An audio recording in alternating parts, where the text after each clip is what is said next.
On a hot August day, Sussex EVs attended the Waldron Classic Car and Motorcycle Show. We decided to use the opportunity to find out a bit more about some of our members. The first willing victim was Nick Palmer Hall. David started by finding out about how Nick's EV journey began with the Jaguar I-Pace. Nick explains that his dealer was new to EVs. In fact, he learnt about electric cars from me because Jaguar hadn't had an electric car then, so it worked well. Unfortunately, they haven't produced another model to replace it yet. There's certainly a range of vehicles now. I like the Kia and Hyundai. I'm not a fan of the large screen and minimal instruments, which unfortunately deterred me from getting the Model S. But I know you have one, so they're wonderful cars. And of course, it did come with lifetime charging, which was a big bonus. I've just come back from a run to Scotland for a wedding, and we used the GridServe extensively to make use of the discount of 20% off until the end of September. And it worked well, no problems at all. GridServe have greatly improved the charging network on the motorway service stations to having hubs really, rather than just one or two chargers. And I stayed at a hotel which had AC chargers, so I charged up overnight. I wouldn't go back to a fossil fuel vehicle actually. I really enjoy driving electric, and if you can charge at home on off-peak electric, it makes sense. If you can't charge at home, or maybe at work, I would not recommend to get an electric car. So 100% range on your I-Pace on a summer's day, what would the maximum range be?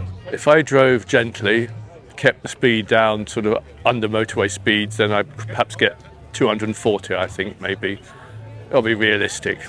But if I put my foot down and drive like a Jag, then it can drop to 200 quite happily. It's been improved a lot. Later cars have got a lot better. This is not as efficient as later electric cars are.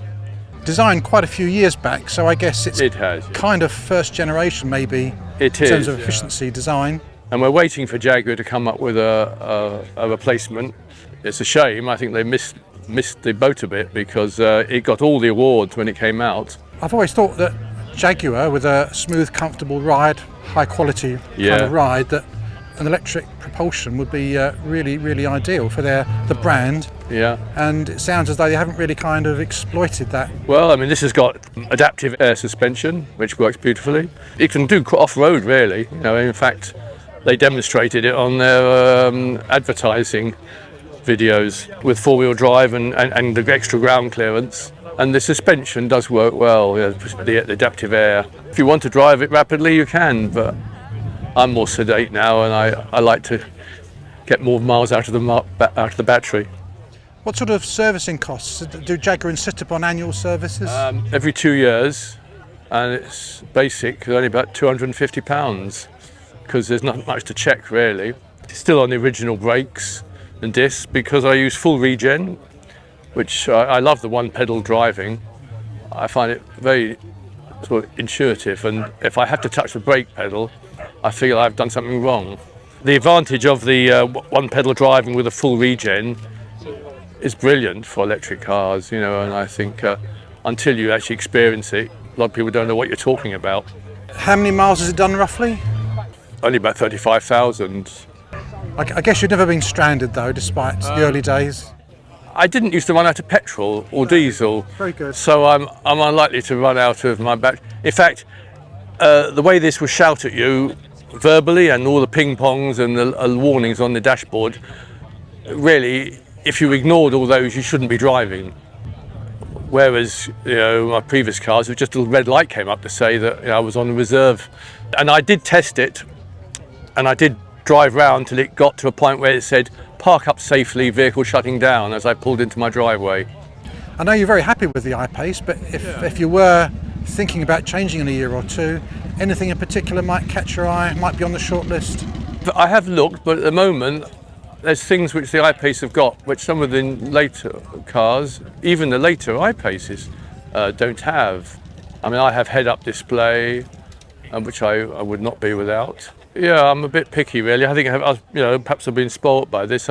What I would benefit with the next vehicle would be faster charging and a longer range, most probably a realistic range. So what sort of charging, what rate do you get at the moment on a warm day? I've only once ever seen it peak at 100, where I've warmed the battery up and then pulled into a GridServe hub, and it did peak.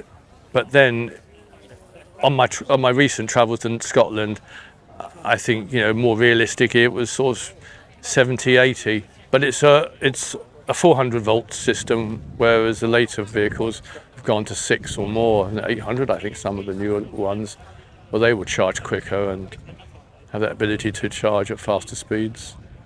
So my next car most probably would have that infrastructure.